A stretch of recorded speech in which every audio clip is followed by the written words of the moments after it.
हरिओम। नमस्कार मित्रों, प्रणाम। जय श्री राम, जय बद्री केदार, जय हनुमान।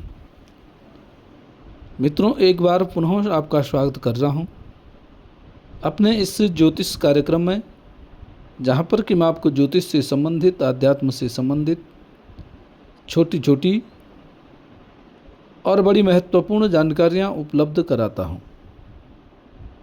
आज बात करूंगा बृहस्पति ग्रह से संबंधित। मित्रों, देवगुरु बृहस्पति कहते हैं कि जन्म कुंडली में एक ग्रह, देवगुरु बृहस्पति ग्रह यदि ठीक स्थिति में है तो वह समस्त अरिष्टों को शांत करने की क्षमता रखता है, और यदि जन्म कुंडली में बृहस्पति ग्रह ही खराब स्थिति में हो तो वह समस्त सुखों से व्यक्ति को वंचित रखने का काम करता है। आओ चर्चा करें आज बृहस्पति ग्रह के बारे में कि ऐसे कौन से भाव होते हैं, ऐसे कौन से स्थान हैं जहाँ पर देवगुरु बृहस्पति बैठ जाए तो वहाँ चमत्कार, ऐसे लाभ उत्पन्न करता है। परंतु उसको समझने की आवश्यकता होती है, उसको जानने की आवश्यकता होती है कौन से भाव हैं। आओ इसी विषय पर आज विस्तार से चर्चा करते हैं। तो कार्यक्रम प्रारंभ करूं इससे पूर्व आपसे पुनः आग्रह है, यदि आपने अभी तक चैनल को सब्सक्राइब नहीं किया है तो चैनल को सब्सक्राइब जरूर कीजिएगा।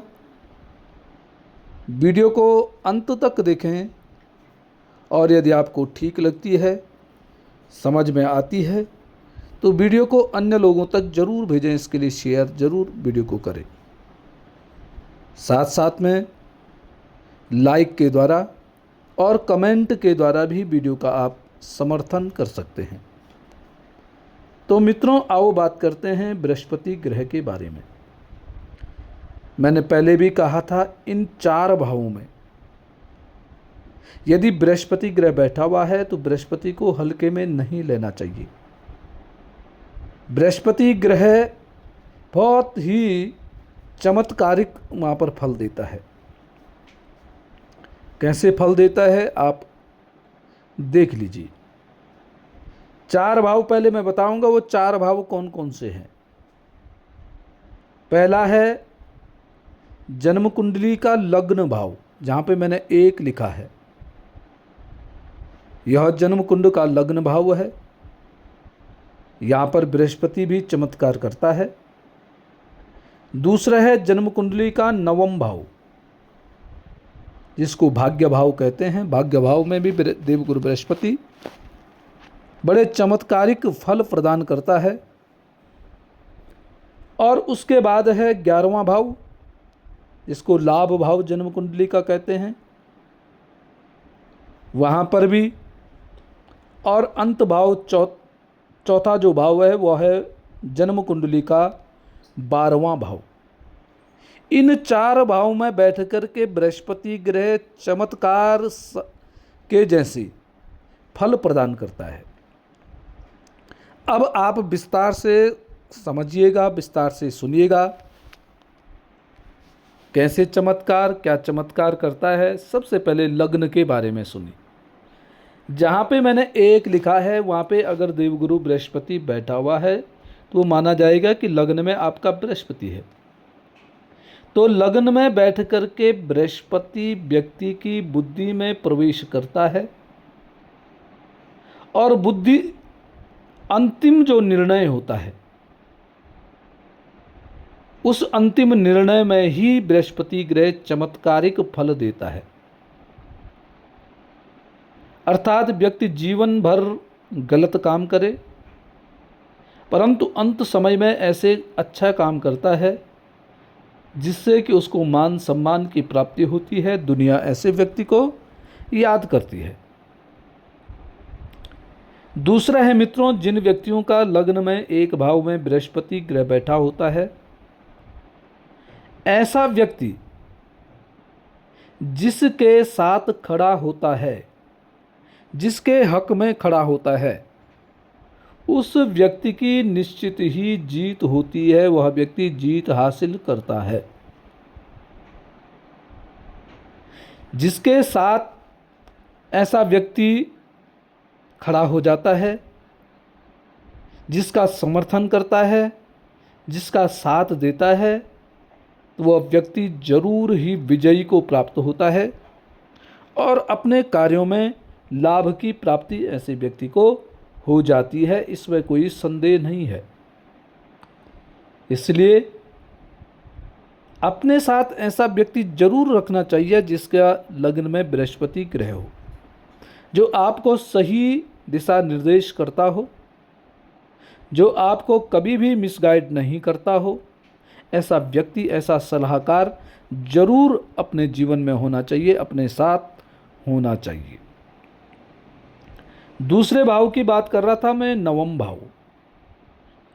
नवम भाव धर्म का भाव है, भाग्य का भाव है।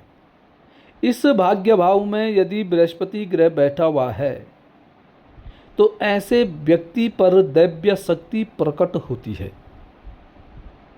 ऐसा व्यक्ति भगवान का भक्त होता है, भगवान की अनुकंपा ऐसे व्यक्ति पर होती है और ऐसा व्यक्ति जिसके बारे में सोचता है, जिसका कल्याण करने की सोचता है, निश्चित ही उस व्यक्ति का कल्याण होता है। उस व्यक्ति पर भगवान की विशेष श्रद्धा होती है, भगवान ऐसे व्यक्ति का पार करता है। जब तक ऐसा व्यक्ति धार्मिक होगा, तीर्थ यात्रा करने वाला होगा, धर्म के प्रति जागरूक होगा, तब तक आपको अपने दम पर सब कुछ प्राप्त होता जाएगा। आपसे शत्रुता का अर्थ है दुर्भाग्य को निमंत्रण देना। जो आपके साथ शत्रुता करेगा वह हमेशा ही पश्चाताप की अग्नि में जलता रहेगा। जब जब आपके साथ शत्रुता होगी तब तब ऐसे व्यक्ति को निराशा, हताशा हाथ लगेगी। अर्थात नवम भाव में जिस व्यक्ति का बृहस्पति बैठा हुआ है और वह व्यक्ति भगवान का भक्ति है, भगवान की भक्ति में तत्पर रहता है, तो ऐसे व्यक्ति से शत्रुता नहीं लेनी चाहिए। जो व्यक्ति ऐसे व्यक्तियों के साथ शत्रुता लेता है उसका दुर्भाग्य शुरू हो जाता है और भाग्य में, जिंदगी में कभी भी ऐसे व्यक्ति आगे नहीं बढ़ पाते हैं। तीसरा भाव है मित्रों जन्म कुंडली का 11वां भाव। 11वें भाव में भी अगर देवगुरु बृहस्पति विराजमान है तो यह आपके पूर्व जन्म का फल है। आपने निश्चित ही पूर्व जन्म में कोई ऐसा कर्म किया होगा जिसका फल आपको इस जन्म में मिल रहा है। आपकी इच्छा से सब कुछ होता जाएगा। आप थोड़े से प्रयास से पैसा प्राप्त आप कर पाएंगे। आप छोटी सी उम्र में, कम उम्र में ही आप धन अर्जन करने लग जाएंगे। आपको जीवन में कभी भी धन की कमी महसूस नहीं होगी। जब भी आपको धन की आवश्यकता होगी तो परिपूर्ण मात्रा में आपके पास धन एकत्रित हो जाएगा। और यह सब आपने पूर्व जन्म में ऐसे कृत्य किए होंगे, ऐसे कर्म किए होंगे जिससे कि इस जन्म को में आपको लाभ की प्राप्ति हो रही है, आप लाभान्वित हो रहे हैं। अब आएगा 12वां भाव। चौथा जो भाव है वह है 12वां भाव। 12वें भाव में अपितु बृहस्पति बैठ करके थोड़ा सा स्वास्थ्य में उतार चढ़ाव तो करता है। स्वास्थ्य में थोड़ा परेशानियों में व्यक्ति को तो डाल देता है, क्योंकि 12वां भाव व्यय का भाव है, पैसे खर्च कराता है स्वास्थ्य पर। परंतु इच्छा पूर्ति का स्थान भी 12वां भाव है। जिन व्यक्तियों के 12वें भाव में देवगुरु बृहस्पति बैठा हुआ है ऐसे व्यक्ति को लीगल काम करने चाहिए, ईमानदारी से काम करने चाहिए। ईमानदारी के कार्यों में ही ऐसे व्यक्ति को सफलता की प्राप्ति होगी। आपको लोगों के काम करने में संतुष्टि प्राप्त होती है। आप लोगों की मदद करने वाले होंगे और जब तक आप में ये दया का भाव होगा, लोगों की भलाई करने की भावना मन में होगी, तब तक आपकी इच्छाओं की पूर्ति होती जाएगी। और जब आप यह काम छोड़ देंगे तो फिर वहाँ बैठ कर के बृहस्पति आपको परेशान करने लग जाएगा। 12वें भाव में जिन व्यक्तियों का बृहस्पति बैठा होता है, ऐसे व्यक्ति को दीनहीनों पर दया करनी चाहिए। जिनको आवश्यकता है उनकी आवश्यकताओं की पूर्ति के लिए सदैव कर्म करते रहने चाहिए ऐसे व्यक्ति को। तब जाकर के बृहस्पति 12वें भाव में बैठ कर के व्यक्ति को सफल कराता है, सफलता दिलाने का काम करता है। तो ये 4 भाव मैंने बताए हैं। लग्न का भाव, भाग्य भाव 9वां भाव, 11वां भाव एकादश भाव और 12वां भाव व्यय का भाव। इन 4 भाव में जिन भाग्यवान व्यक्तियों का बृहस्पति बैठा हुआ है, ऐसे व्यक्ति को बृहस्पति की कद्र करनी चाहिए, अपने से बड़ों की कद्र करनी चाहिए। तब जाकर के आपको सफलता मिलेगी, निश्चित ही आप सफल होंगे। इसमें किसी भी प्रकार की दो राय नहीं है। तो मित्रों, आज के लिए बस इतना ही। कल पुनः किसी नई जानकारी के साथ आपके सामने प्रस्तुत होऊंगा।